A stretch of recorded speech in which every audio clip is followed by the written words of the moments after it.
唐念念让男人摸光了，村里那么多人都看到了，婉儿可不能娶不清不白的女人，影响她在部队里的前程，这婚必须退。退你个奶奶！当初可是你家死皮赖脸要订婚的，念念是掉河里被人救了，那么多人看得清清楚楚，怎么就不清不白了？身子都让男人摸光了，怎么就清白了？婉儿在部队马上要升职了，怎么可能娶个不清不白的女人？你们唐家别死皮赖脸的缠着婉儿。唐念念被女人刺耳的叫声吵醒了，头昏昏沉沉的。她在墓室熬了3年，虽然觉醒不见一点，但在收集物资时要丧尸潮砸了。唐念念反应过来，她这是穿越了，穿越到她读过的一本年代文里。唐姓女原身因为掉河里被隔壁村的无赖救活，未婚夫父母以她不清不白为由退婚，她被迫嫁给纠缠不休的无赖，家暴致死。既然我穿越过来了，凭啥要当炮灰？我命由我不由天，炮灰翻身当女主。部队就能当陈世丑了？你们齐家无情无义，丧尽天良。当初你们家穷的连擦屁股纸都买不起，死皮赖脸缠着我家念念，说的比唱的都好听。现在齐国华那王九蛋去了部队，混了屁大点名堂，就想翻脸不认人了。我呸，门都没有！唐念念在学校里就和男同学不清不楚，还收男同学的东西，谁知道她还是不是姑娘？我家可娶不起这种女人。胡说八道的鬼话你都信？你们齐家就是陈世丑，故意往我孙女头上泼脏水。我家国春亲眼看到的，我们国华一表人才，前途无量，你们家别想赖上我儿。齐母说的国春正是齐国华的妹妹，和原身一个班，在原身没退婚之前关系很不错，经常嫂子长嫂子短叫，没想到背后却说原身坏话。唐念念冷着脸，虎虎生风的走到两人中间，你拦老娘干什么？滚一边去！唐老太气坏了，还以为孙女对齐国华余情未了，阻止他教训齐母。奶，你稍等，我问个话，你们退婚的理由是我掉进河里被男人救，不清白了对吧？就是，我哥可马上要提干了。唐念念，你有点自知之明，别死缠着我哥不放。你哥又不是猪，我缠他干什么？那就赶紧退婚。唐念念身形一闪，来到了齐国春面前，扛起齐国春就走。唐念念，你干嘛？放开我！齐国春惊慌大叫，唐念念一巴掌抽过去，晕了。你放开国春，你要干什么？唐念念充耳不闻，大步流星的朝河边走去。奶奶，二姐，我来了。7岁的唐九金抓着手臂粗的棍子冲了过来，他在山上拾柴，听说齐家来闹事，立刻跑过来支援。唐念念很快到了河边，转身面朝所有人，嘴角扯出诡异的冷笑，然后反手。齐国春在空中划出完美的抛物线，落到了河中心。齐母急得团团转，连忙对儿子说道：“国华，快去救你妹妹！”齐国华朝唐念念狠狠地瞪了眼，刚走出来去河边，唐念念闪身过来，拦住了去路。唐念念，你发什么神经？唐念念冷漠地瞥了他一眼，以迅雷不及掩耳之势，一脚踢中齐国华的裤裆。齐国华疼得弯下腰，屁股撅得高高的，冷汗淋漓。国华，你没事吧？唐念念在人群中扫了一眼，锁定了目标，走过去将一位40来岁的老光棍揪了出来。你去救人。老光棍使劲地摇了摇头，说道：“不去，水里冷死了。就上来当你媳妇，你去不去？”唐念念一说完，老光棍眼睛瞬间亮了，从来没拿过满公分的懒汉，以豹子速度开到了抱上岸。他快不行了，给他做人工呼吸。人工呼吸咋做？老光棍虚心求教。嘴对嘴，肚脐。老光棍眼睛更亮了。这个人工呼吸极好，俺喜欢。放开国春，你敢碰他试试？唐念念不耐烦的一脚踢了过去，齐母也被踢倒在地。老光棍毫不犹豫，他低下头啃上齐国春的嘴，呼呼的吹气。中午吃的韭菜鸡蛋，牙齿缝里还夹了几根韭菜，都给推进齐国春嘴里了。齐国春是被浓烈的韭菜味熏醒的，睁开眼和一张又老又皱的脸对上，而且有什么东西在啃他的嘴。齐国春吓得大叫一声，推开老汉站了起来。唐念念，你居然扔我到河里，我和你拼了！唐念念轻轻一脚就将人给踹趴下了。按照你们齐家的规矩，女人掉河里让男人救了，身子就不清白了。齐国春不仅让男人摸了，还和男人亲了至少3分钟的嘴，他已经是破鞋了。骑破鞋，搞破鞋，没人要。我呀，我不嫌弃。老光棍笑呵呵的表明态度，能娶个18岁的黄花闺女当媳妇，他还嫌弃啥呢？谁让你救我的？我死都不会嫁给你。齐国春脸都吓白了，哥哥马上能提干。未来嫂子还说会给他介绍城里干部，他以后是要当干部夫人呢。让她嫁给老光棍，还不如去死。你都让我没了亲了，大家都看到的，你已经是我的人了，不嫁也得嫁。老光棍十分硬气，这么多人看着呢，齐国春不嫁他，还能嫁谁？你们齐家这种破鞋人家，就算8抬大轿求我上门，我都不稀罕。退婚。唐念念，国春是被你扔进水里了，你怎么这么恶毒？那我是怎么掉水里的？齐国华，你解释一下，杨红林为什么要推我？齐国华脸色巨变，眼神躲闪。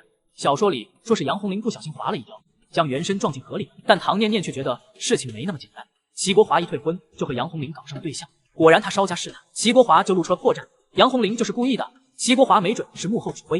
此时，唐念念一股气味真火涌上头，抬手就给了齐国华一巴掌。王九蛋，你跟杨红林搞破鞋，还陷害你姑奶奶，打死你个忘恩负义之人！围观的群众看了连连摇头。国华在部队待了2年，咋连唐念念都打不过？我侄子也在部队，他都能打死老虎了。心虚呗，没听唐念念说，齐国华和叫杨红林的女知青在搞对象，已经订了婚的人还和别的女人乱搞，那杨红林心肠坏得很，推唐念念掉河里，换人清白。齐家还落井下石退婚，这一家子真不是东西。姗姗来迟的齐父看到这场面，配上笑脸，说起了软话：念念肯定是误会，都是你婶一时糊涂自作主张，叔可没同意退婚，掉河里让人救了，这种小事和清白扯不上关系。你婶她是糊涂了，别和她一般计较啊。现在是我要退婚，你们家男男女女都搞破鞋，我清清白白的人哪敢嫁过来？退婚。对，退婚，这种倒灶人家狗都不嫁。奶，你别侮辱狗。末世苦熬3年，唐念念不相信任何人，只信任自己养的大黄狗百岁。在他看来，人心难测，犬心忠贞，狗实在比人强太多了。婚必须退，钱也必须还。2年前，齐叔你摔断了腿，从我家借了50块治腿，腿好了钱没还。1年前，你女儿齐国秀生孩子大出血，又借了我家50块，孩子都能走路了，钱还没还，总共100块。还有给齐国春的1块红纱巾，11本作业本，1支铅笔，2块橡皮，1支钢笔，1双解放鞋，你都用废了，核算成现金吧。奶，多少钱？唐念念扭过头问。唐老太大字不识，算上去飞快。纱巾2块6毛，作业本3分1本，11本3毛3，铅笔5分，橡皮2分1块，2块4分，钢笔1块5一支，解放鞋4块5一双，总共9块02分。你个败家丫头，给这臭妮子这么多好东西，那些东西都是你给我的，送人的东西又要回去。唐念念，你要不要脸？你家死乞白赖的找上门订婚，现在又不知羞耻的退婚，你家都不做人了。我要回我的东西怎么了？赶紧给钱，总共109块02分，3天内还清，否则我就去齐国华部队要债。唐念念冷声说完，转身就走。唐婶，这是还有的商量，我不赞成退婚的。商量你埋哪个粪坑吗？滚！唐老太狠狠啐了口，牵着唐九金趾高气扬的走了。明天我让人来提亲，没人你在家等我。老光棍喜滋滋的跑回了家。现在怎么办？唐念念那不要脸的比滚刀肉还难弄，真还他钱109块呀！我攒到现在才150，还了钱后家里又叮当响了。齐父脸色阴沉，钱肯定不能还。他很快想到了办法，阴笑道：何国秀说让救唐念念的杨宝根抓点紧去唐家提亲。真是茅房里打灯笼。赵氏为了上位，齐家人联合恶毒女知青逼我退婚，殊不知从末世穿越过来的我早已不是当初任人宰割的柔弱女子。静兰，现在怎么办？唐念念说是我推的她，唐家人肯定不会放过我。杨红玲和柳静兰彻夜未眠，昨天唐念念大战齐家的事，他们都听说了。知青们也知道杨红玲和唐念念的未婚夫搞对象，还故意害唐念念掉河里。他们没想到杨红玲是这么阴险的人。到时候你咬死是不小心撞的，绝对不能承认是故意的。柳静兰摸了摸挂在胸口的玉葫芦，一股温润的暖流从手心涌进了身体里。自打戴了玉葫芦后，她皮肤越来越白嫩，就算天天照镜子，都能感觉到她越来越美。唐念念突然破门而入，杨红玲脸色大变，拔腿就要跑，被刘静兰拦了下来。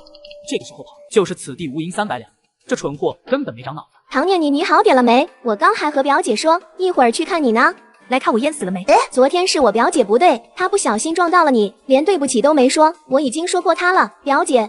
柳静兰陪笑解释，又朝杨红玲冷冷地看了。对不起，我不是故意的，我脚滑了。脚滑了。说着，唐念念一脚踢向杨红玲。我也脚滑了，对不起呀。齐国华那种垃圾，姑奶奶早就不想要了。但就算是我不要的垃圾，也不许背叛我。敢背着姑奶奶搞破鞋，给姑奶奶头上戴个绿帽，你杨红玲有几颗大牙经得起我揍？杨红玲和我未婚夫搞破鞋，你们知青要是想维护这只破鞋，就一起上。唐念念冷声询问，一个是揍，10个也是揍，他无所谓。从末世归来的他有使不完的力气。我们和他们不熟的。其他知青纷纷避嫌，除了何国庆，他冷冷地盯着唐念念，拔腿就跑了出去。找到大队长，扯着嗓子喊道：不好了，唐念念打死人了，您快去看看吧。大队长姓唐，是唐念念爷爷的亲侄子。听到这情况，赶紧叫上唐老太一起去阻止。我没有搞破害，还敢狡辩？齐国华都承认了，你们俩就是贱男贱女。念念，快住手！知青是国家派来支援农村建设的，不得无礼。三伯，杨红玲和齐国华搞破鞋，昨天还故意推我掉河里，又叫来无赖回我清白，在河里就对我动手动脚，幸亏我力气大，没让无赖得逞。但这口气我憋不了，我可是唐青山的孙女，我爷爷打鬼子从没手软过。我要是连这对贱男女都没胆子教训，以后清明15怎么去见爷爷？外人又会怎么看我们唐村？还以为唐村的人都没胆胆呢。唐队长，我没有搞破鞋，唐念念她污蔑我。唐念念又是一个大笔都打不过去，杨红岭差点晕过去，柳静兰脸色都变了。唐念念的凶残大大出乎他的意料。大队长，我和表姐都是自愿来支援唐村建设的，难道你眼看着唐念念欺凌我表姐，都快将人打死了，也不管吗？国家让你们来支援农村建设，不是让你们来搞破鞋的，更不是让你来偷东西的。你们姐妹俩，一个偷我东西，一个偷我不要的垃圾，你们家是偷盗世家吧？谁偷你东西了？唐念念，你别血口喷人。没偷我东西，你这葫芦是哪来的？唐念念指着柳静兰脖上挂的一个玉葫芦说道。念念，你的葫芦怎么挂在他身上了？不要脸的！你是来当知青还是当贼骨头的？当姐姐的偷人，妹妹偷东西，你们家是贼窝啊！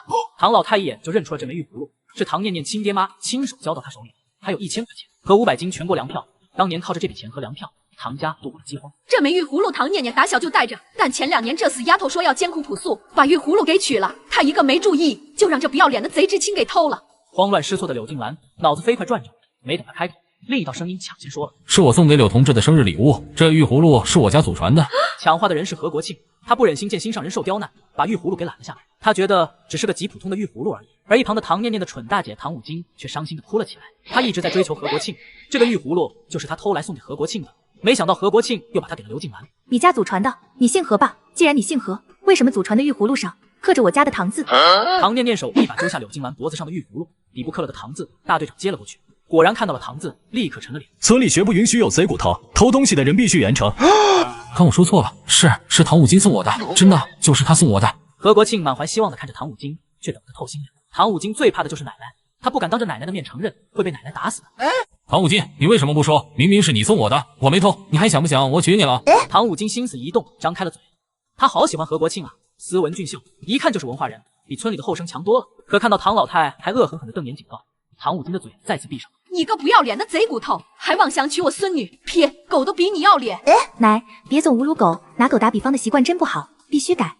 狗都比，猪都比你们要点脸，不是偷人就是卖。你们姐妹是长三堂子里出来的，还有你个癞蛤蟆，肩不能挑，手不能提的废物点心，哪来的脸娶我孙女？生了18胎的母猪都不嫁你！上工了，别都站在这儿，赶紧的！三伯，杨红林故意推我掉河里，害我发高烧，差点没了，现在还全身无力，头疼脑胀，他得赔我医药费和医疗费100块。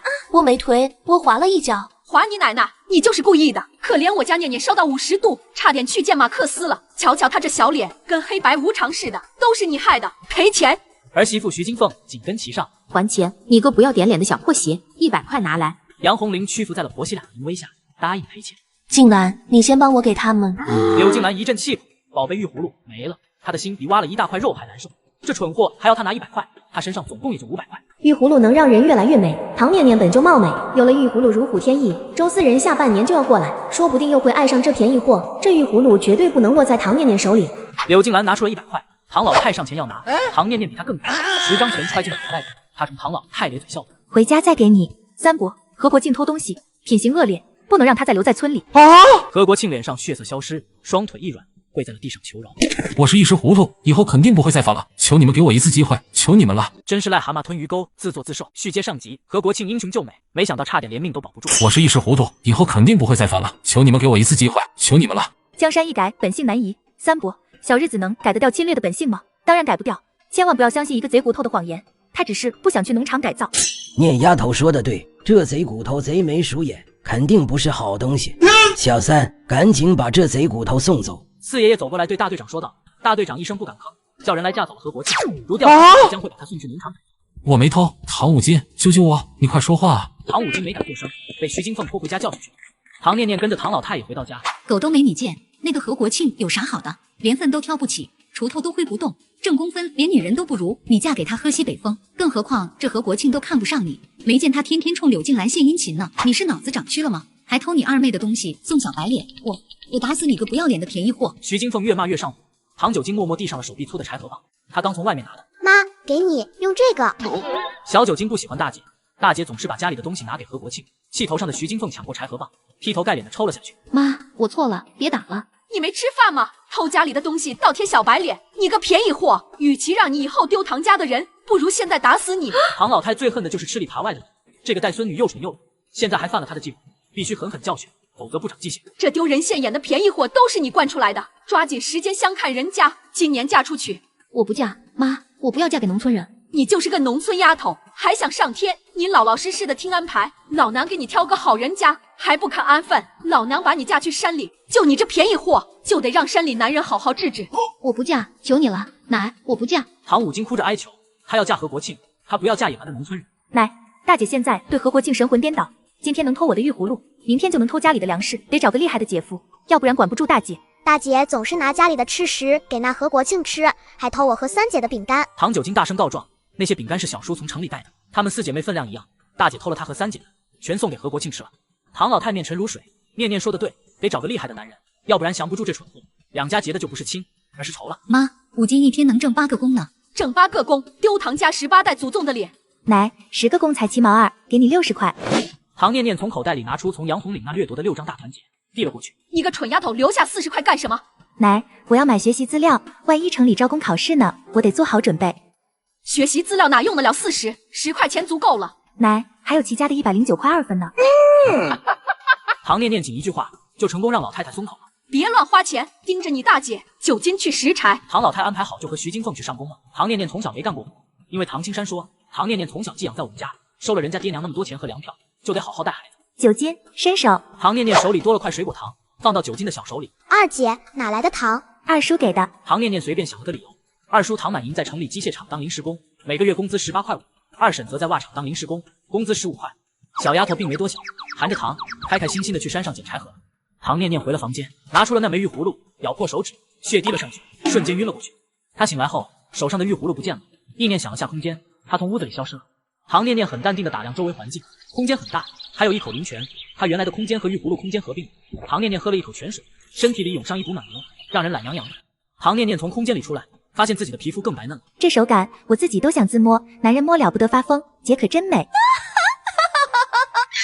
二姐，救命！唐九京凄惨的叫声由远及近，唐念念抬到院门口，小丫头就扑了过来，躲在她背后。二姐，那只大狗要吃我！百岁！唐念念叫了声，黄狗停下了，盯着她看。过了会儿，狗骂骂咧咧的叫了起来：“汪汪汪！你个没良心的，死哪去了？害老子漫山遍野的找你，还和几头蠢猪打架，老子都2天没吃了，饿死老子了！你个黑了心的！”唐念念和百岁能无障碍沟通，听得懂这家伙的话，她扑过去抱住了百岁，又哭又笑：“莫挨老子！老子数到3，滚开！鼻涕都糊老子身上了！” 9斤，这是百岁，以后你们一起玩。百岁，她是我妹妹9斤，你不要欺负她。随后，唐念念从空间拿出了几个罐头给百岁吃，吃饱喝足后，两人跟着百岁来到山上。有百岁的帮忙，很快就逮到2只兔子，一只收进了空间，另一只吃了解馋。二姐好厉害！二姐，兔子全烧了吗？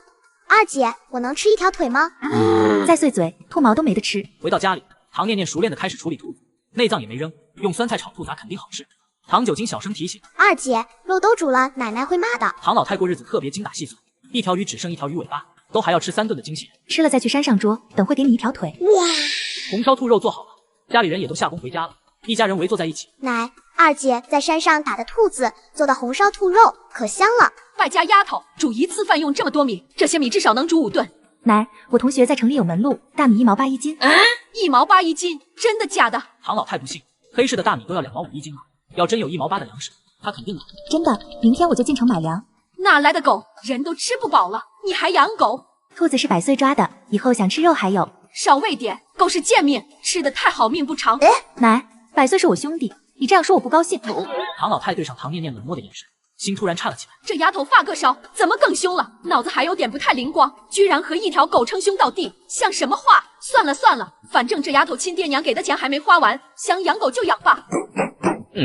我来提亲了，唐念念，你都让我摸光了，不嫁我还嫁谁？来的正是杨宝根，救原身的那个无赖，也是家暴打死原身的渣渣。他收到了齐家人的指示，跑过来提亲了。不知死活的东西，既然上赶着找死，那我就成全你这渣渣。接上集，无赖杨宝根受齐家指使前来唐家提亲。滚！再来老娘家放屁，老娘砍死你！我救了你孙女，你家就是这么对救命之人的。救命之恩以身相许啊！你们唐家总不会忘恩负义吧？杨宝根得了齐家的指点，知道唐村人最重脸面，便揪着救命之恩不放。是救命之恩，还是你和齐国华狼狈为奸陷害我？杨宝根色眯眯地盯着唐念念，想到这么个大美女马上要成为他媳妇了，心里乐开了花。齐国华和你狼狈为奸，害我掉河里，你在旁边守着，等我掉进河里就下去救人，还故意动手动脚，想毁我清白。昨天我在河里教训你，你还没吸取教训，你个长了人样不干人事的东西，我今天教你做人。别打了，是齐家让我干的，我不娶了，别打了，母老虎再美也都是老虎，我是娶不起了。唐念念刚吃饱饭，力大如牛，杨宝根这种无赖根本承受不住这顿打，没几下就全招了。又是倒灶的齐家，老娘找他们算账去。唐老太怒火冲天，齐家欺人太甚，区区一个外姓人家，耍什么威风呢？奶，我跟你一起去。唐念念拖着死尸一样的杨宝根朝齐家走去，齐国华一家都在等杨宝根的好消息，恨不得杨宝根今天就娶了唐念念进门。齐叔，国华救我！你们没说他是母老虎啊？你们要说了，打死我都不能同意。好啊，你们一家子黑了心肝的，当初要没有我家借钱，你那狗腿早残了，还有齐国秀也早死了，你们就是这样报答的。畜生还知道报恩呢，你们连畜生都不如。就你这种畜生还能提干你这样的，上了战场肯定当叛徒，枪炮对准自己人。老娘倒要去问问你领导。唐老太走到齐国华面前，很想抽这王九大耳光，但海拔不够，只能悻悻地垂下手。突然一只凳子移了过来，唐念念把老太太给抱了上去，唐老太立刻抡起了拳头，狠狠地抽在了齐国华脸上。二奶奶，杨宝根胡说八道，我真没干这种事，我和念念感情一直很好，我不会退婚的。撇，就你们这种倒灶人家，还想娶我家念念做你的春秋大梦？奶，他是想用这个赖109块2分的欠款，他还只是杨宝根和杨红玲，害我差点淹死，现在我头昏眼花，饭都吃不下，让他赔100块给我买营养品。唐念念狮子大开口，把床上躺着的齐母给气好了，跑出来骂：你一个丫头片子，还想要100块营养费？你想吃了上天呐，讹钱讹到我家了，做你的春秋大梦。不赔营养费，我现在就买票去部队，让齐国华领导评理。奶，我去叫三伯开介绍信。齐国华一听，瞬间慌了，咬牙说道：我改，念念，我真的没害你，这钱我愿意给你，你去买好吃的，绝对不能让唐念念去部队闹。现在是提干的关键时刻，不能出一点岔子。这贱人吃了我的，迟早都要吐出来。赶紧拿钱，总共209块2分。齐国华无奈拿出一摞钱，有零有整。209块2分，都在这了。我们两家以后没关系了。齐国华，祝你在部队前程似锦。齐国华听到前程似锦这4个字，心里咯噔了下，后背发寒。念念，我真没害你，你误会了。放心，我不去部队，咱们恩怨了清了。哼，齐国华，就算不去部队，我也能让你前途尽毁。齐国华挤出一点笑，心稍安了些。唐念念当着全村人的面做了保证，应该不会去部队闹了吧？都没事干了，还不去上工？大队长红钟一般的声音响了起来，他朝唐念念深深的看了眼。这丫头掉水里发了个烧，脑子倒是烧明白了。我那不懂事的蠢女儿就跟着了魔一样，非要嫁给成分不好的穷后生，好话说尽都不管用，要不也把这死丫头弄去河里泡一泡，看能不能把脑子里的屎烧没了。村民们一哄而散，一路上都在讨论这场闹剧。昨天还在说唐念念不清不白，确实配不上齐国华。现在都在说齐国华比陈世丑还恶毒。陈世丑只是羞气，这齐国华是想要唐念念的命呢。我早说了，这种外星人家品行约不的，不知根知底，谁知道祖上干什么的？幸好念丫头没嫁过去，像齐国华这种卑鄙小人，就算部队提干粮，也不是良配。部队领导眼神不行，怎么看不出齐国华的真面目？齐家人脸色比吃了屎还难看，赔了钞票还损了脸面，这次亏大发了。哼，国华，你去看看杨红玲，提点鸡蛋去。齐父黑着脸，有了主意。唐念念那儿已经没戏了，杨红玲必须牢牢抓在手里。他们齐家祖上18代要饭，到了他这一代，好不容易有了起色，绝不能功亏一篑。家里鸡蛋没多少了，国春发烧我都没给吃。蠢货，舍不得孩子，套不住狼。齐父狠狠瞪了眼，齐母害怕了，缩着脖子小声嘀咕：那杨红玲长得不好看，脸比盆大，屁股比盆小，个子还矮，没一处让人满意的。我儿高大英武，还是当兵的，方圆100里都挑不出比我儿子更优秀的了。杨红玲能嫁我儿，那可真是攀高枝了，还好意思吃咱家鸡蛋？人家有关系，能让你儿子提干，鼠目寸光的蠢货，相貌美丑有什么关系？只要能让咱儿子提干，就算长成夜叉都没事，关了灯都一个样。现在还没提干呢，就要吃鸡蛋，等提了干，那不得上天了。妈，我也想吃鸡蛋，我还想吃呢。病好了就去上工，都躺半天了。知道了。齐母不情愿地答应着，夫妻俩扛着工具，刚走到院门口，就和人撞上了。恭喜恭喜，唐老六托我来提亲的。此人是村里出了名的马媒婆，说的唐老六就是救了齐国春的老光棍，花了3块钱的巨资才请动了马媒婆。老六年纪不小了，想尽快把事办了。新社会天天都是大好吉日，这个月啥时候都能办酒。老六和国春情投意合，还进了嘴，全唐村人都看到了，他们小两口还是早点把事办了的好，免得有闲言碎语传出去。老六说彩礼他不准备了，国春也不用陪嫁，酒席他准备。齐父齐母脸色铁青，忍无可忍，打断了马媒婆，大骂道：唐老六白日做梦，这婚事我们不同意，再来我家胡说八道，别怪我们不客气。怎么是白日做梦呢？明明是情投意合，水到渠成啊！老六和你家国春摸了抱了是事实吧？嘴对嘴亲了3分钟是真的吧？这可是夫妻才能干的事。你家国春和老六全都干完了，不嫁老六还嫁谁？齐国春现在的名声也只有老六不嫌弃了。马媒婆的男人和唐老六是堂兄弟，是自家人，就算他平时瞧不上唐老六，那也由不得齐家贬低。其实老六除了年纪大点外，还是蛮不错的。你们看，5爹5娘，3间房，等国春嫁过去，小两口夫妻同心，其利断金，肯定能把小日子过好。既然唐老六那么好，你怎么不把自个堂妹嫁过去？马媒婆变了脸色，嘲讽道：“你家齐国春能和我堂妹比？我堂妹清清白白，还是公社小学的代课老师，有文化，相貌好。你家齐国春有什么？野鸡还想配凤凰？你们真是痴心妄想，白日做梦。我倒要看看齐国春能嫁到什么好后生，以后可别求着嫁给我们家唐老六。”说完，他冷笑了声，大摇大摆的走了。屋子里，齐国春听到了他们的谈话，哭了起来。他宁可死都不要嫁给唐老六。唐念念，都是你害的，我和你不共戴天。你想男人呢？国家让你来支援农村建设，不是让你来想男人的。续接上集，唐念念回到家，分给了唐老太109块钱，他留下了100块。你姑娘家身上揣那么多钱干啥？奶替你保管，要买啥问奶要。我有大用处，这是饵，以后钓更多的钱。你那手比鸡爪子还松，还想钓钱？别把家里的东西赔出去就谢天谢地了。说你别不服气，小时候你给那狼崽子吃了家里多少粮食，这是你忘了。还有齐国华兄妹那对白眼狼，从你那儿昧了多少东西？我那是放长线钓大鱼，瞧，大鱼在你兜里呢。唐念念很不服气，指了指老太太的口袋，刚把从齐家掠夺来的账揣进口袋，他奶就不认账。那狼崽子呢？吃了咱家那么多粮食，你钓的大鱼呢？一去不回了。唐念念回忆了许久，才想起了老太太说的这个狼崽子，原身是有这么个事儿。这男孩小时候和一群野狼生活，唐青山老爷子上山打猎发现了他，给带了回来。唐念念经常会偷拿家里的吃食投喂狼崽子，唐老太每次看到都装作没看到。在唐念念10岁时，狼崽子被开着几说不出来了，那狼崽子的大鱼这辈子都别想了。那可不一定。唐念念虽然觉得这波投资大体是亏了，但嘴上肯定不能认输。奶，以后我赚大钱，给你打大金镯子，2条腿、2条胳膊、脖子都挂满。我是狗吗？还脖子挂满？唐老太白了眼，但还是止不住的高兴。唐念念画的大饼让老太太心软了。我去上工了，你下午别出去乱窜，家里好好养养。都烧40、50度了，也不知道脑子有没有烧坏。奶，我去山上给你打野猪。打你个头，满嘴跑火车。除了你去世的爷爷，这个村里就没有能打野猪的人了。你那细胳膊细腿，就算野猪撞死在面前也拖不回来。唐老太骂骂咧咧的去上工了，家里只剩下唐念念和唐九斤大眼瞪小眼。二姐，我去打猪草。小丫头虽然只有7岁，但小小的肩膀承担了大大的担子，每天都要拾柴打猪草。两人跟着百岁一起上山了。唐九斤找到一片丰盛的草坡，熟练的割起来。唐念念跟百岁继续朝山上爬。老张，瞧这是啥？白毛根，是甜的，快吃。张学成拿了一根啃，淡淡的甜味让他的饥饿缓解了一些。坚持就是胜利，老张，咱们一定要坚持啊！住在牛棚的老张，这个人不是柳金兰的贵人吗？书上说柳金兰学习基础很差，可他却能考上京城大学，是因为他在唐村当知青时救了牛棚的一位张姓老人。这个张姓老人现在虽然落魄寒酸，但明年开春就会被上面接走，成为5S 级科研项目组的总负责人。而且张老很感激柳金兰的赠药之恩，给他量身制定了学习计划，私下还给他补课，柳金兰这才能考上京城大学。这个贵人我必须抢过来。唐念念回想了下剧情，张老是4月初淋了雨，半夜发起了高烧，命悬一线。柳金兰想去了牛棚，给张老喂了灵泉。牛棚远离村子，刘静兰是怎么知道张老半夜发烧的？而且刘静兰很早就在复习补课了，但是高考的信息是明年才公布的，她怎么会知道要高考的？唐念念心内一凛，用力拍了下脑。刘静兰也是重生的，如果是这样的话，她为啥会跟原身过不去呢？只能说明刘静兰的前世跟原身有仇，所以一回来就咬着原身不放。唐念念理清了思路，对柳静兰的警戒心上升了。不过她不怕，最好的防守就是进攻，她会先搞死这女人。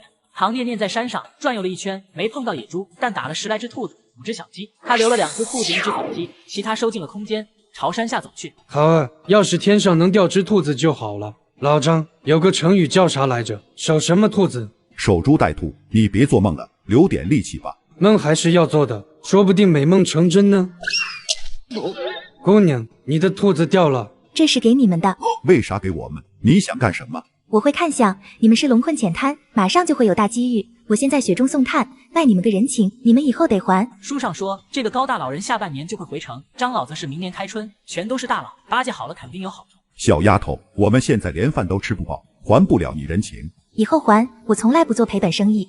唐念念叫了唐九斤下山，看到兔子和野鸡，小家伙高兴坏了。二姐，你咋这么厉害呢？二姐，你怎么打的？教教我好不好？二姐，晚上吃兔子还是鸡？必须都吃了，以后跟着姐吃香的喝辣的。哇！二姐，我好喜欢你，从此以后，二姐是我最喜欢的人了。三姐，对不起，你暂时先往后退吧。小丫头的喜好真直白，有肉就是好姐姐。我可记得这小丫头最爱的是老三六斤。念念，你咋突然会打猎了？爷爷教的。那你以前咋不打？不想打。吃肉都堵不上你的嘴。唐老太也好奇，唐念念以前从来没有打猎，发个烧却变成了神猎手，一条狗再能耐也是狗，还能成齐天大圣不成？不过他素来和徐金凤不对付，徐金凤想知道的，他偏要拦着，给儿媳妇添堵，他就开心。第二天一早，唐念念就出门进城了，知青们也去地里上工了。在地里干活的柳静兰朝山上看过去，4月6号半夜，牛棚里的张老发高烧。前世是唐念念救了张老，既然他重生了，这机缘肯定要抢走。张老是全球著名的科学家，手里有特别机密的数据，后来成为了5S 级机密项目的负责人，还是京城大学的教授，桃李满天下。只要巴结好张老，日后肯定不愁人脉。唐念念，这一世我重生过来，肯定比你过得更好。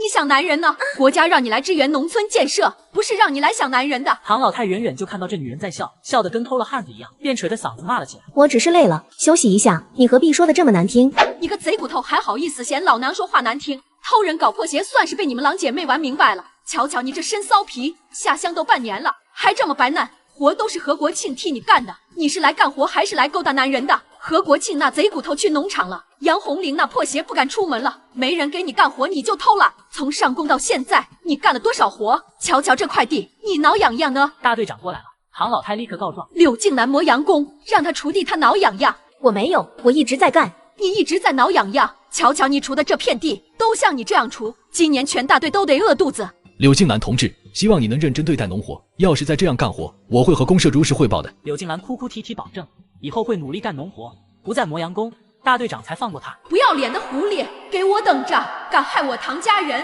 以后别想过舒坦日子。该死的唐家！本来我只想在唐村安分守己的待到高考，既然唐家先犯贱，那就别怪我不客气了。女人把血滴在一个玉葫芦上，竟被吸入到了另外一个空间。树上的果子永远摘不完，一口泉水甘甜爽口。殊不知空间里的泉水是生命之泉，不仅让大黄狗智力提升，还有治病救人的功效。续接上集，唐念念来到黑市换粮食和粮票，不料遇到了黑吃黑。姑娘要尼龙袜吗？1块2一双。一个男人凑了过来，手里是几双花不溜秋的尼龙袜。这种袜子70、80年代特别流行，经久耐用，但穿上后脚特别臭。90年代就很少有人穿了，都被各种棉袜、竹炭袜取代。这么贵？姑娘，这可是尼龙袜，1块2不贵的，穿几年都不坏，百货公司也要这个价格的。我买一打，便宜点。哦，男人一听要买一打，嘴都合不拢了。姑娘你这么爽快，那就每双便宜5分，一打11块5。10块，你这些袜子都没定型。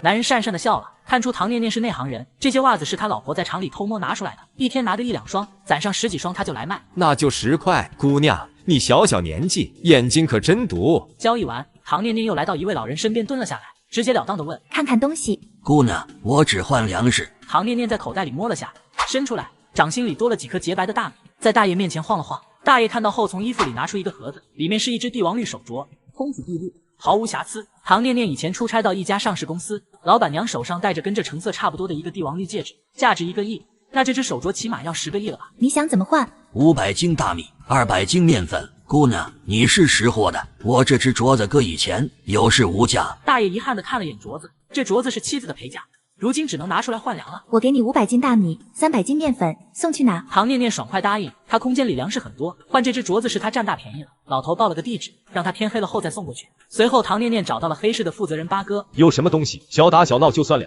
100匹的确粮布。哦，唐念念一说出口，八哥眼神闪了闪，不是太相信。现在的确粮布根本弄不到，紧俏的很。你哪来的？八哥莫问出处，只要我能拿得出不就行？行，你要真有布，我6角一尺收。7角，我的布质量好，八哥不愁卖。 6角8，路路发。晚上7点半，城西小树林。500斤粮票，剩下的换成现金，也可以用古董珠宝代替。八哥满口答应，他手上真有些好东西，正愁没地方销。前些年破四旧，这些东西他收了不少，仓库里都堆成山了，正好清空一批。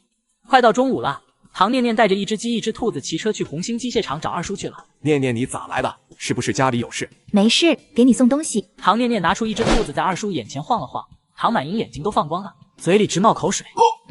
哪来的兔子？我打的。二叔，我饿了，回家做饭吧。二叔，我和齐国华退婚了。齐国华那王九蛋提出来的，妈拉个巴子的！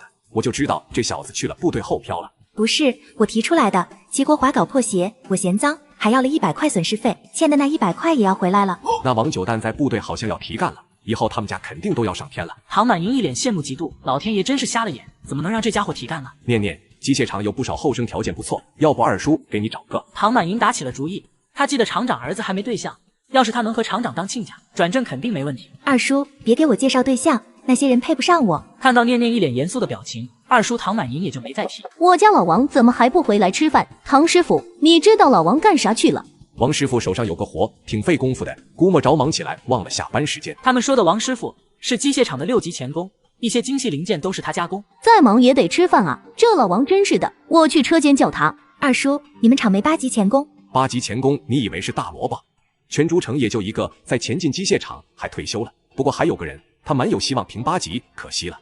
出啥意外了？手残了？小丫头打听这么多干啥？我去上班了。唐念念休息了一会，去商店买了点鸡蛋糕和桃酥，带着去了诸城一中看望3妹6斤了。二姐，你怎么来了？顺路就过来看看你，给你带了点吃的，还有这10块钱，你也拿着。我不要。唐6斤从小就嫉妒二姐在家里过得最好，零花钱也多，有次还故意把二姐推下山坡，爷爷揍了他一顿，告诉他是二姐的父母给了家里很多钱和粮票，才救活了一家人。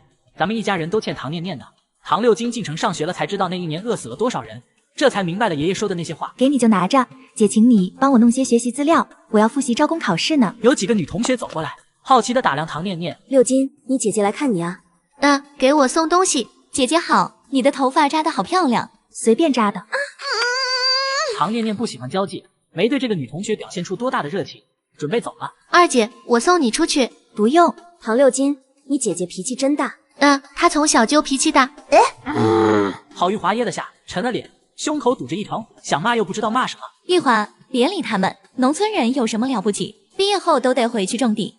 哼，累死他们！我爸妈说，等我毕业后，供销社和棉纺厂随便选。我姐就已经安排去棉纺厂了，下个星期招工考试，我姐肯定能考上。唐念念没走远，听到了个好消息，棉纺厂下个星期招工，虽然是萝卜岗，但是想去考，说不定走狗屎运选上了呢。他也不打算去棉纺厂上班，现在的正式工岗位能买卖，而且棉纺厂是很吃香的单位，一个正式工名额少说能卖700-800，他要是考上了就卖了。天快黑了，唐念念来到城西小树林，他找了个空旷的地方，从空间里放出了百岁，拿出一辆卡车，装了100匹布。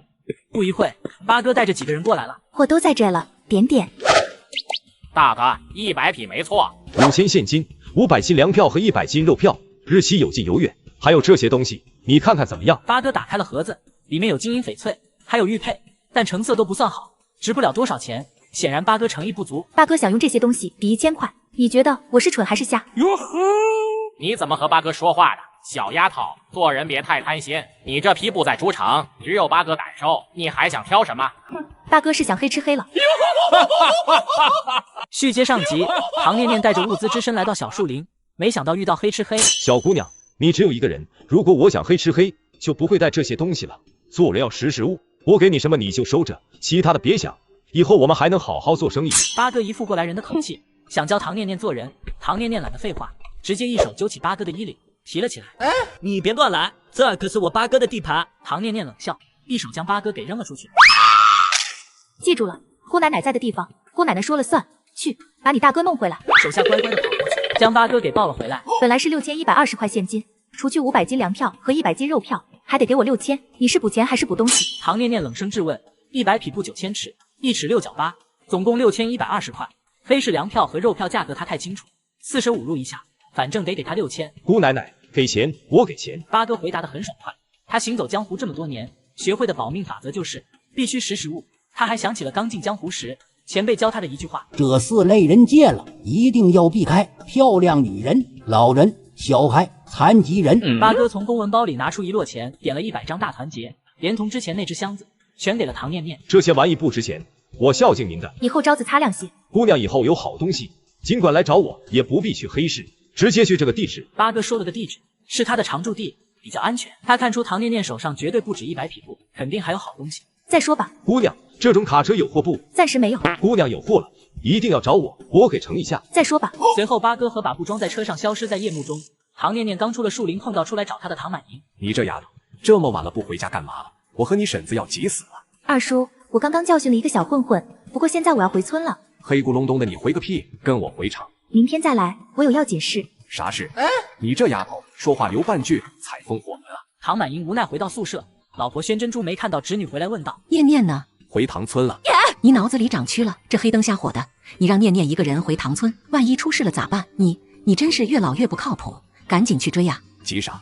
念念能耐大得很，刚刚在路上有个不长眼的混混被念念给教训了。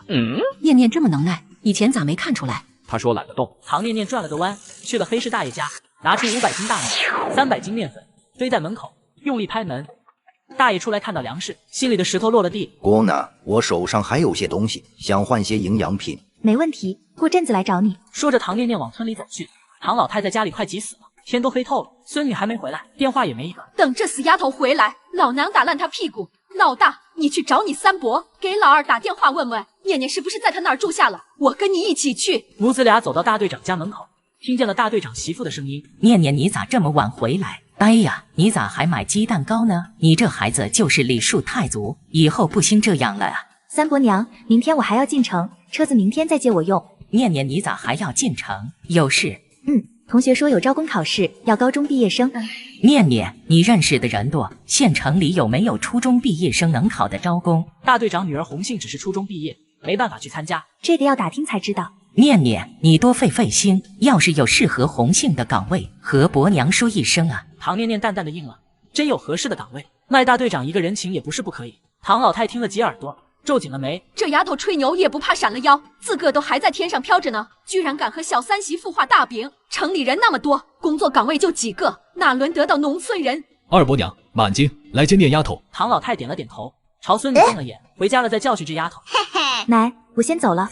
唐念念骑上车，嗖的骑远了。唐老太迈着小短腿在后面赶。二姐，鸡蛋糕真好吃，桃酥也好吃，二姐我爱死你了。吃完了再买。唐念念语气很豪爽，现在的物价太便宜了，一斤鸡蛋糕1块2，一斤桃酥1块5，她刚挣了6000整呢。你肚子里溜黄狗啊！刚吃了饭又吃这么多，明天全变成屎拉出来，别吃了。这种点心就是吃一口尝尝味儿，哪能当饭吃？过日子不是这么过的，吃不穷，吃不穷穿不穷，算计不够一世穷。这句话是唐老太每天都要念叨的，刻在唐家每个人血脉里了。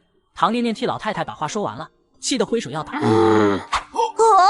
哪来的？山上打了几只野兔。唐念念从背篓里拿出1只野兔，还有1只野鸡，扔到了地上。明天继续吃肉。昨天才吃过，哪能顿顿吃肉？以前地主家都没这条件。那以后我不打猎了，不吃肉没劲。在唐念念冷肃的眼神下，唐老太没坚持多久，很快就败下阵，悻悻的答应明天做肉吃。奶，夏天让九金去上学。这个知道，不用你说。老头子生前定下的规矩，唐家的姑娘必须上学，能上到啥程度看自己的本事。家里反正竭尽全力供。二姐，我不想上学。那以后别想吃肉，鸡蛋糕和桃酥也没了。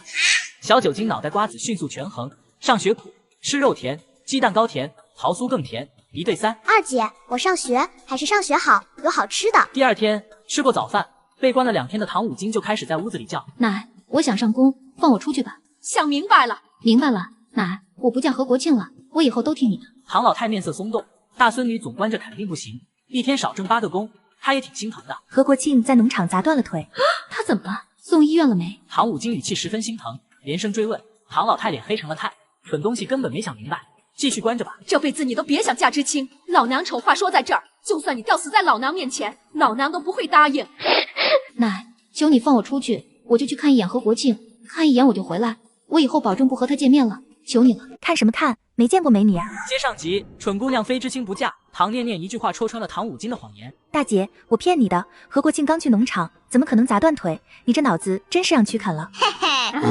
唐念念，你还是不是人？拿这种事开玩笑有意思吗？不就是拿了你1块玉葫芦，是我拿的，跟何国庆没关系，你有什么冲我来？唐五金从小就不喜欢二妹，明明她才是亲孙女，可爷爷奶奶却把唐念念当成眼珠子一样疼，啥好的都给唐念念，她只能穿唐念念剩下的，这些她都能忍。可为什么她好不容易喜欢了个男人，唐念念还要搞破坏？唐念念，你就是见不得我过好日子，你就是怕我过得比你好。从小你都是吃好的穿好的，现在你被齐国华退婚了，你也想让我嫁不成何国庆？你怎么那么坏？你的心是黑的吗？要不是我家养大了你，你早成一堆烂骨头了。被嫉恨烧晕了头的唐五金口不择言，将19年来的怨气全都骂了出来。五金，你胡说什么？五金，你别说了，不许你说二姐，你才是坏人，你把我的饼干和糖抢走送给何国庆吃，胳膊肘就会朝外拐，那个男人又不领你的情。九金都比你懂事，我和你爷爷为什么宠念念？因为没有念念，咱们一家都得饿死。你个蠢货也活不到今天。唐老太连抽了几耳光，手有点麻，一把鸡毛掸子懂事的递了过来。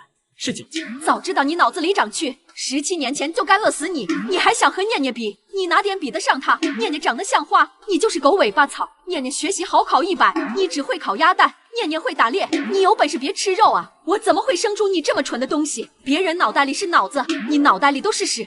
一旁的唐满金和徐金凤不敢吭声，眼看着大女儿挨揍，他们知道大女儿这回触到了婆婆的逆鳞，在家里绝对不可以和唐念念比。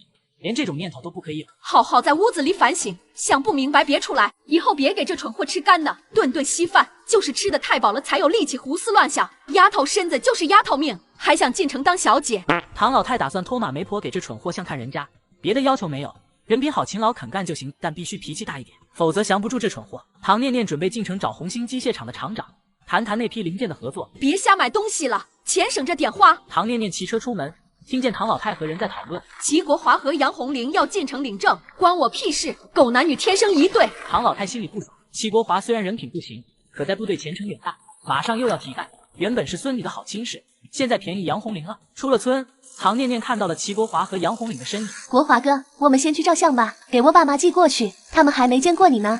好，过年我还有探亲假，到时候去你家。听你的。两人故意提高了声音，就是想让唐念念听到。来到厂门口，唐念念叫人喊来了唐满银。二叔，那批零件你看过图纸吗？啥零件？6级钳工那个。那个啊，我当然看过，图纸就在车间里摆着呢，要求可高了。你问这干啥？有事，二叔你想转正不？当然想。念念，你有门路。有，你现在带我去找厂长，我认识8级钳工，能加工这批零件，3天内完成。唐念念随口一句话，把唐满银给吓了一大跳，怀疑的打量侄女。念念，全城都没一个8级，你哪认识的？反正有，你不灵我自己找。你别找厂长扯鬼话了。念念，你二叔我找个临时工不容易，你别给二叔扯黄了。来到厂长办公室，武厂长黑着脸生闷气，前进机械厂的进度比他们快，他的脸又要被前厂长使劲抽打了。你们是干嘛的？厂长，我认识8级钳工，3天内能加工好那批零件，到时候你可以骑在前厂长头上跳舞。小姑娘，我没工夫陪你瞎闹，你赶紧带人出去。唐满银吓得满头大汗，这丫头狗胆包天，连厂长大人都敢糊弄，伸手去拽侄女。我是不是瞎闹？拿个配件给我加工，看成品就知道了。武厂长，我本来打算找前厂长的，因为听外面的人说前厂长遇事果决，年轻有魄力。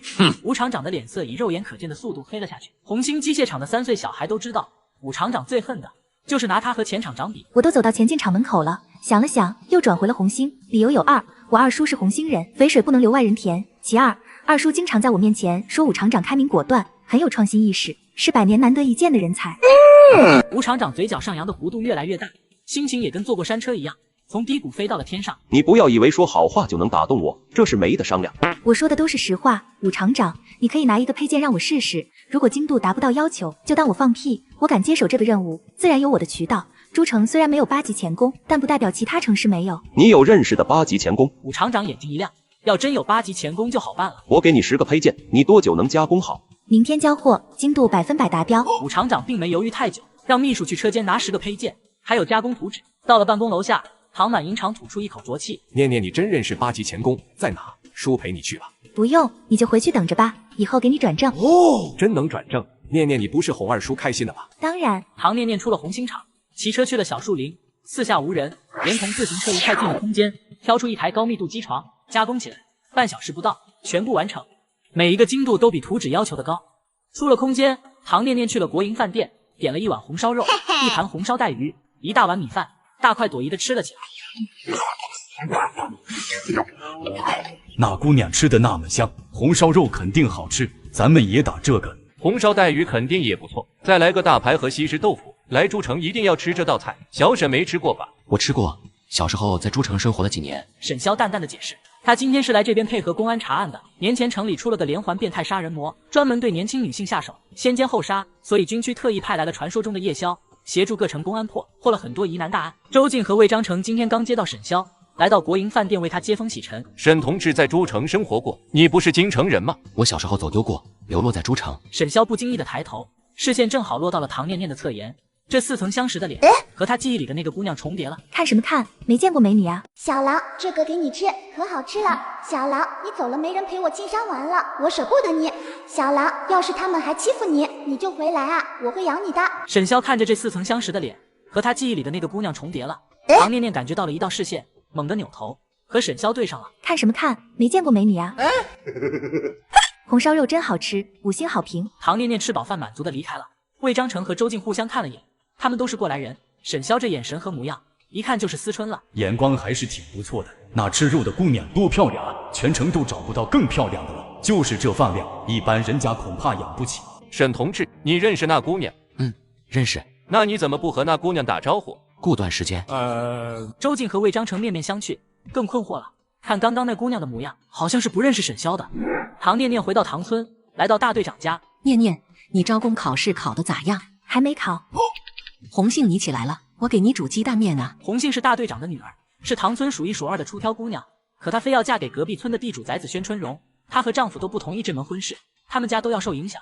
还有在部队的二儿子，以后提干也会受牵连。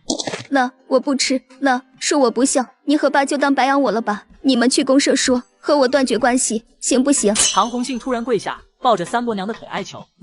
你是要气死我和你爸吗？我们辛辛苦苦养了你19年，你为了一个男人就要和爹娘断绝关系，你还是不是人？那我离不开他，你就当我生出来死了，当没养过我。你糊涂啊！男人再好，能有爹娘对你好？这话你别在你爹面前说，你爹会打死你。唐念念没有停留，回到家正好碰到唐武金这蠢货跳墙出来。你要去找何国庆？哼，我的事你管不着。奶。唐念念，你怎么不去死？17年前你就该死了，你个恶毒女人，你就见不得我过得好。唐念念没有在意，她从空间拿出一只鸡，准备做小鸡炖蘑菇吃。满金，你家咋天天做肉？这几天村民每次路过唐家，口水直流。念念跟我弟学了打猎的本事，上山打的野鸡。满姐，你家是不是发财了？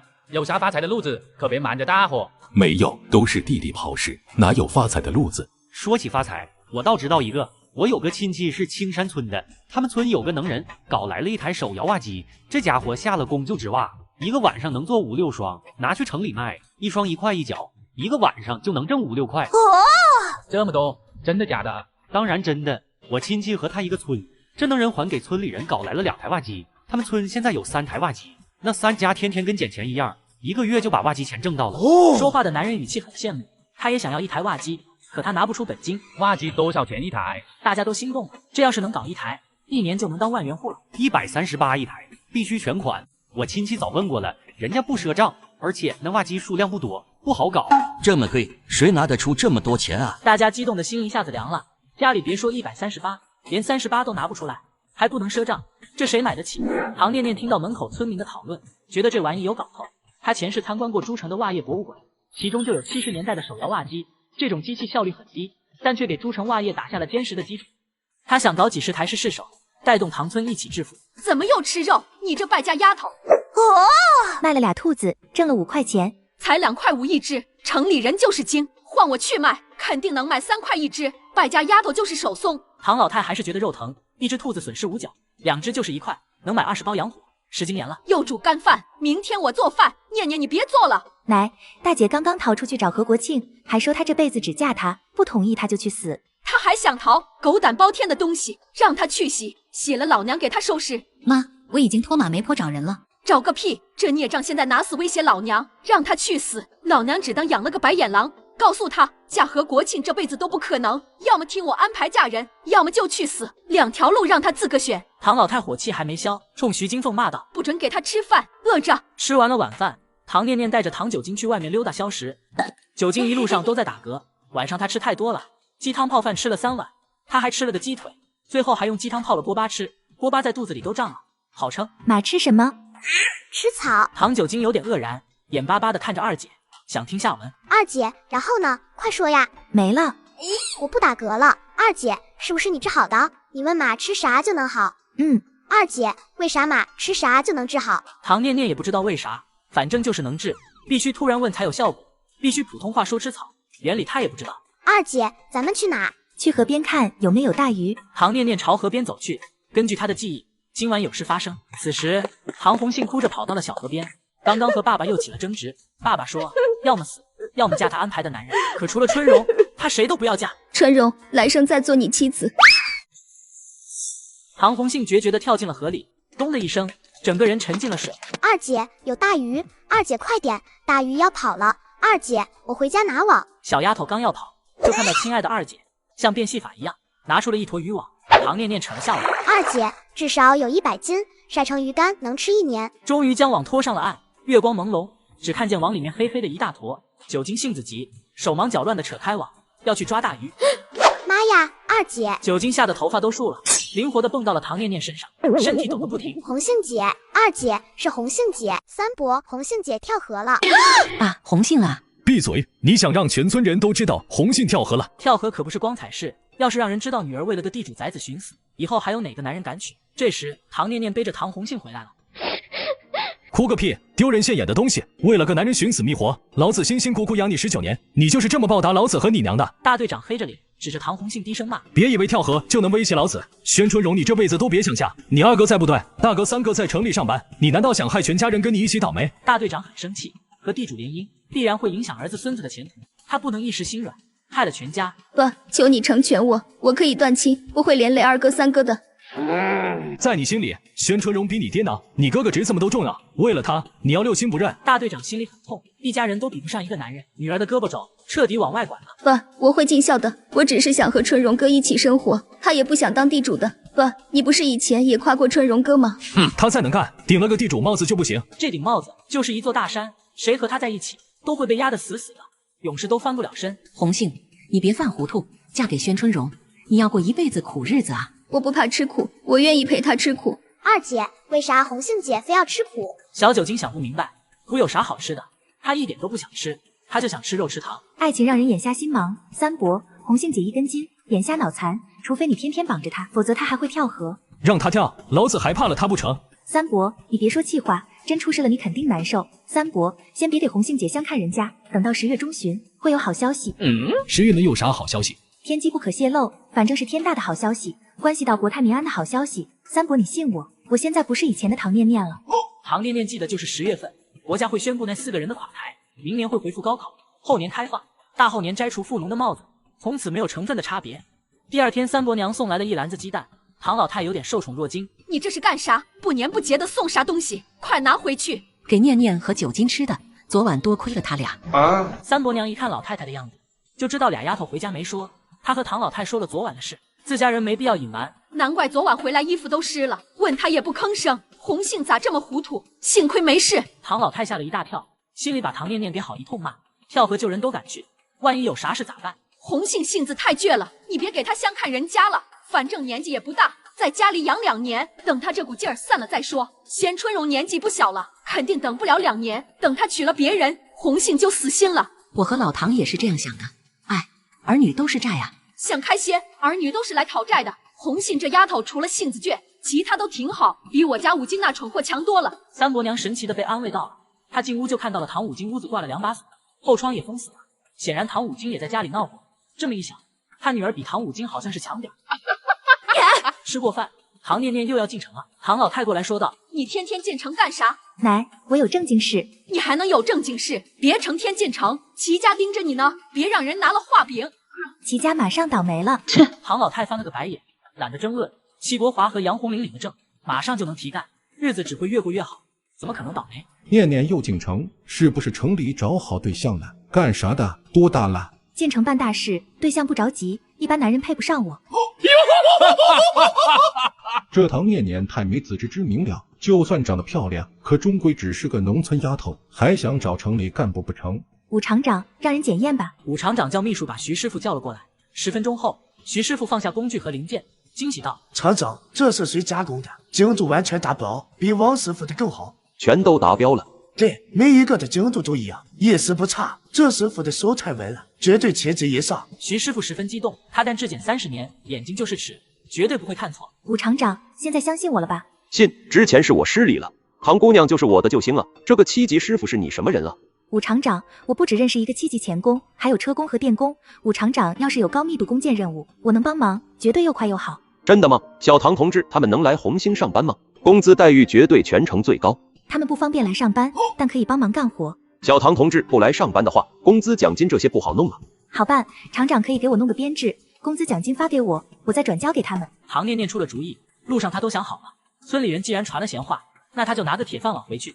唐老太估计能显摆半个月。不过我上班不能天天来报道，也只加工高精度工件，还能帮忙解决技术难题。小唐同志，你不天天报道的话，工资肯定不能按满勤发。发多少？7级工资是118块，你不来上班，我给你发98块，奖金福利都不变。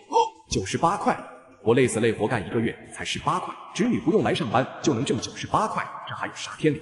武厂长，我可不止钳工，我是珍稀的技术人才。唐念念不满意，才98块，他还不如去前进机械厂呢。这批零件我会加工好，这事就不提了。小唐同志别急，我这还没说完呢。工资每个月是98块，但你每次攻克了技术难题都有奖金，数额按照难度来定，最少50，怎么样？行吧。唐念念从红星机械厂出来，又来到了棉纺厂。上次听门卫大爷说今天报名。报名？谁让你来报名的？我姑父，他供电局的。唐念念随口编了个姑父。这次招2个岗位，有一个已经内定，是棉纺厂郝主任的女儿，还有一个名额很多人抢着要，但只有一个坑，厂长谁都不想得罪，就索性让人都来考试，各凭本事，谁考上了就算谁的。下星期3上午9点半考试，别迟到。报名结束，唐念念来到了国营饭店，上次的红烧肉没吃够，她想再吃2份，没想到再次碰到了沈潇。姑娘，能不能拼个桌？可以。姑娘，你在附近上班？不上班。唐念念语气冷淡，她不喜欢和陌生人说话，尤其还是在吃肉的时候。姑娘，尝尝我们的菜，这雪菜肉丝很不错的。他不吃雪菜。沈潇突然说了句，他记得念念最讨厌的就是雪里红了，只有雪里红做馅的时候才会吃，做成菜就一口不吃。唐念念猛地抬起头，死死盯着沈潇，这家伙怎么知道他不爱吃雪里红？刚刚你大牌里加了些雪菜，你给加出去了。唐念念没有说话，专心低头干饭。这姑娘难追，小沈同志，你要不换一个？吃饭。婚礼前一天，背着农村未婚妻与城里情人酗酒，第2天转身抛弃糟糠之妻，迎娶城市之青。续接上集，齐家要办酒席，妻母在全村嘚瑟。真不是我王婆卖瓜，我家国华可真是百里挑一，全公社都挑不出比国华更出挑的后生了。要不杨红玲能上赶着嫁过来？唐念念停下来，听到齐母和几个妇人在说话。齐家的名声虽然坏了，但是总有几个谄媚的人拍齐国华的马屁。我家可没对不起唐念念，她名声都臭了。我家国华也没嫌弃她，是她自个非要退婚的。我家还赔了200块钱呢。不是赔了100吗？另100是你们欠唐家的。反正我家赔钱了。国华没对不起唐念念，就我家国华的条件，找什么样的姑娘找不着？哼，唐念念以后可难嫁了，都让男人摸光了，瞎了眼的都不娶她。杨红玲长得丑了点，但人家是城里人，家里还有关系，以后他儿子在部队平步青云，他家在村里就是头一份。齐母越想越美，仿佛已经看到唐念念跪地求饶的场景了。明天都来我家吃酒啊！哎呦，是哪个倒灶鬼不干人事，扔石头砸我？唐念念回到家，老远就听到唐老太的骂声：“哥，你家拌豆腐饭，老娘肯定吃。狗男女结婚，老娘嫌晦气。”二婶，咱们2家都是误会，钱我们赔了，婚也退了。我和国华一直都很敬重你，你们家以后有啥事，我们肯定会尽力帮忙的。你老生气，说话难听，我不在意。二婶要是还没出够气，你打我骂我都成。老娘稀罕你家帮忙，哥，再不滚别怪老娘不客气。唐老太气坏了，没见过这么不要脸的人，坏事做尽了，现在倒来装好人，居然还有脸来请他和念丫头去吃喜酒。奶，白吃席干啥不吃？明天去吃。念念，我是真心实意的，虽然我们没能在一起，但在我心里，你就和我妹妹一样。别再这恶心人了，不就是和杨红玲结个婚吗？搞得兴师动众的，不知道的还以为你娶的是头母猪呢。死丫头，你别侮辱猪！奶，我错了，明天我会去恭贺你和杨红玲，以后别来我家了，你们太脏，别污了我家门槛。唐念念，你别太过分。念丫头，你心里还有气，骂几句我们不在意的，毕竟你国华哥以后是要当干部的，他度量没那么小。这还没当上干部呢，就快嘚瑟上天了。你们齐家的眼皮子也太浅了，我家百岁尿个坑都要深一些。话音刚落，百岁就驶了出来，冲齐国华抬起了腿，哗哗的滋了一道。齐国华脸色青白交加，暗暗告诫自己要忍，等提干了后，他就扬眉吐气了。对了，你提干顶多也就是排长吧，一个月津贴多少？有20枚。唐念念，你一个农村丫头，口气这么大，也不怕闪了腰？不怕啊，我一个月拿98块工资，我的腰硬着呢。唐念念翻了个白眼，从口袋里掏出红星机械厂的工作证。看清了，本姑娘一个月98块，你一个月拿20块，哪来的脸到我家显摆？你拿98？不可能！唐念念，你从哪弄的假证？爱信不信，我干啥用不着和你交代，滚！回到家，唐老太教训起孙女：“你个蠢东西，吹牛口气那么大，你弄个临时公证都好过这个，这玩意儿狗都不信。奶，是真的，给，这是这个月的工资，给你20。你真在红星上班了，还拿98块工资？奶，你明天给二叔打电话就知道了。我现在就去打。唐老太急性子，一刻都等不及，火急火燎的跑去找大队长了。二伯娘，是不是满银出事了？不是，你别问了，我现在也没数。老二，我问你，念念是不是在你们厂上班了？一个月拿98块。妈，你知道了。我跟你说，念念本事可太大了。哎呀，电话里不好说，反正念念现在是厂里的正式工，还是特殊人才，工资反正就是你说的那个。妈，你以后对念丫头好点，咱家以后得靠念丫头。我啥时候对那丫头不好了？行了，这事我知道了，你别四处宣扬，和你媳妇也少说。98块啊，发财了。二伯娘，念念上班了。呐，特殊人才，每个月98，还有奖金呢。唐老太得意极了，她看着比自个高一大截的大队长，突然发现大队长矮了不少，也没比他高吗？小三，你咋还缩个子了？二伯娘，念念上的啥班？咋那么高工资？特殊人才，别人办不了的事，我家念念能办。第二天，唐老太领着一家人来参加齐家的婚宴。自打知道孙女一个月挣98后，老太太的眼睛都没看过地，自然而然的朝上瞟。水果糖不好吃，给你们吃我的大白兔奶糖，我二姐给我买的。我二姐说吃完再买，管够。你二姐真好。二婶，你对念念可真好，给那么多零花钱。我哪有钱给她，都是念念自个挣的。她现在一个月挣98块呢。念丫头上班了，哪家单位呢？她一个月能拿98，干啥的呢？难怪念丫头这些天进城，感情是去上班啊。唐老太看着所有人震惊的表情，虚荣心得到了极大的满足。她清了清嗓子，开始了她的表演。红星机械厂就是满银那家单位。要说我家念丫头有福呢，她本来去找她二叔的，正好碰上厂里有批紧急任务，大师傅都做不出来。念丫头知道了这事，立刻揽下了，非常漂亮的完成了紧急任务。红星厂的吴厂长眼光一等一地好，一看我家念丫头就知道她是了不得的人才，非要留下她。我家念念有真本事，不管去哪都有的是单位抢着要。她打小考试就没下过100，模样还出挑，干啥都是第一。要不是看在红星厂是满银的单位份上，念念还不一定答应呢。你家念念以后就是商品郎了，一个月还能赚98块，什么样的后生配得上念念啊？难怪念念瞧不上齐国华，这差别不是一般的大啊。念念这么能干，长得又跟牡丹花一样，10个齐国华都配不上，她也就配杨红玲那大烧饼脸了。大家的谈论声传到了齐家人的耳朵里。老不要脸的，看我骂不死他！大喜日子别闹，都给我笑！